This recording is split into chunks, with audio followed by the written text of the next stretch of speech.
Hello, my name is the Gaming Critic. I review video games with no regrets whatsoever. Now, it has been a while since I reviewed a Ratchet & Clank game, and again, I do apologise for the delay. So, here's a quick recap of all the Ratchet & Clank games I reviewed so far. Ratchet & Clank 1 was off to a good start, but there were some problems. Going Commando improved everything that the first game did wrong, and Up Your Arsenal was a great game. A few minor problems here and there, but it didn't distract me from the awesome gameplay. And if you want to see a full in-depth review of all these games, I have already reviewed these games before, and I'll put a link in the description below so you can check them out. Now we got all them out of the way, let's talk about the next Ratchet & Clank game called Ratchet Deadlocked / Gladiator. Now, I'm going to be completely honest here. I only got to play this game only once as a kid. Apparently when I tried to play it for a second time, the game didn't work for some strange reason. Now as an adult, and learning what the fuck eBay is, I purchased the game and gave another crack at it. So because I don't have much nostalgia for this game, this review will be a full-on, unbiased look. So with that said, let's take a look at Ratchet Deadlocked / Gladiator. Published by Sony Computer Entertainment and developed by Insomniac Games, Ratchet Deadlocked / Gladiator was released in 2005, and it was released on PlayStation 2 and has a HD edition on PlayStation 3. Following the events of Up Your Arsenal, Ratchet, Clank and Al have been running the Starship Phoenix. Sasha, now the new mayor of Metropolis, calls in to warn them about the missing heroes throughout the galaxy. Then all of a sudden, robot troops take Ratchet, Clank and Al to the Shadow Sector, an ungovernable section of the Solana Galaxy. From there, Ratchet meets Gleeman Vox, the creator of a barbaric game show called DreadZone. Vox forces Ratchet to compete in DreadZone, and if he doesn't cooperate, Vox will detonate the collar on Ratchet's neck and it will explode. The gameplay is just like the other Ratchet & Clank games that we all know and love, going from A to B while collecting bolts and killing anything that stands in your way. But of course, there is some different features that this game offers. Throughout the game, you're pretty much strafing all the time, and as you can see, Clank doesn't join Ratchet in this game, so you're basically platforming from start to finish. But just because Clank isn't beside Ratchet, that doesn't mean that Ratchet can do it alone. Joining Ratchet's battles are two combat bots that assist Ratchet along each mission. I find that the combat bots are not useful when it comes to shooting enemies, but they are very useful for certain things, like planting explosives, throwing EMPs at enemies, hacking to open doors, and moving the bolt crank. When it comes to the weapons in this game, they've taken it to a whole new level.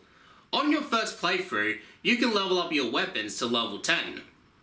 But what's the maxed out version for those weapons? Level 99. Holy mackerel. And to think that Insomniac have gone all out in Up Your Arsenal with weapons. But here, it's amazing to see how far they've gone. While the weapons lineup is small, it definitely makes up, because the weapons are good.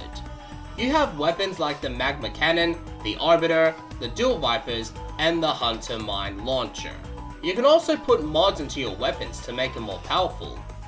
To progress to each planet is different compared to the other Ratchet & Clank games. In order to move to the next planet, you have to partake in Dread challenges. If you beat the challenges, you get Dread points. If you have enough Dread points, you can move on to the next planet. It feels like a chore to get the Dread points, and the Dread challenges are mostly the same as the other challenges, exterminating the enemies. See what I did there? It can get repetitive and boring pretty fast, especially that you're facing the same 9 enemies all the time. There are a few vehicles to control in this game, and most of them are fine, but the one vehicle I do not like is the Landstalker. It just moves very slowly, and it's not fun to play. And also, for the first time in a Ratchet & Clank game, you can select which difficulty you want to play in.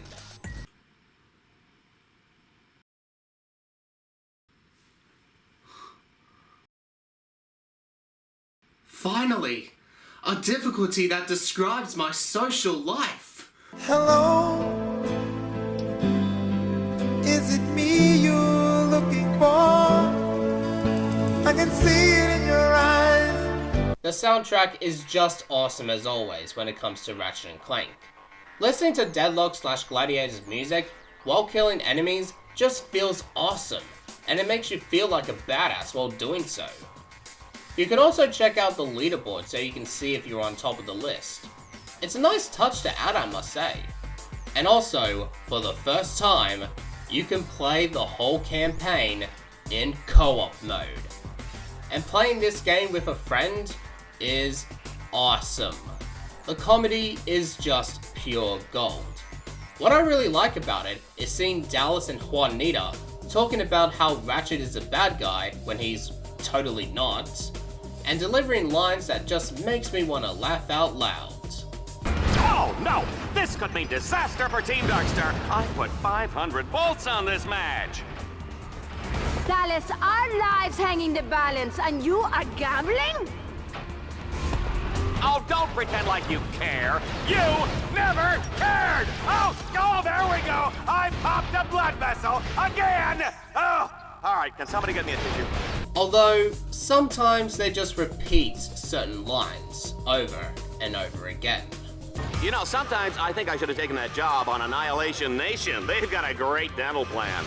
I didn't mind the story in this game, but now the more I think about it, the more I actually like it. Kidnapping the Lombax and his trusty robot companion hostage just so that Ratchet can participate in a brutal anything-goes murdering game show is pretty interesting when you think about it. And I actually like Gleeman Vox, because he really feels like a bad guy. Vox doesn't care about who dies, who becomes a huge superstar, and he doesn't even care about blowing the arena and killing thousands of people. Because the only thing he cares about is ratings. That's kind of fucked up if you ask me. Time for some real action. It's time to blow up! And once you finish the game, there's a very familiar villain that appears out of nowhere. Lawrence, what's going on? You said we were coming within range of a space station! Well, we were, sir. How was I to know it would suddenly explode? Oh, Janice. It's been so long. Too long. Say you'll never leave me again for that nasty villain, Engelbert. Oh, Lance! You make me feel like a young boy again. Say what?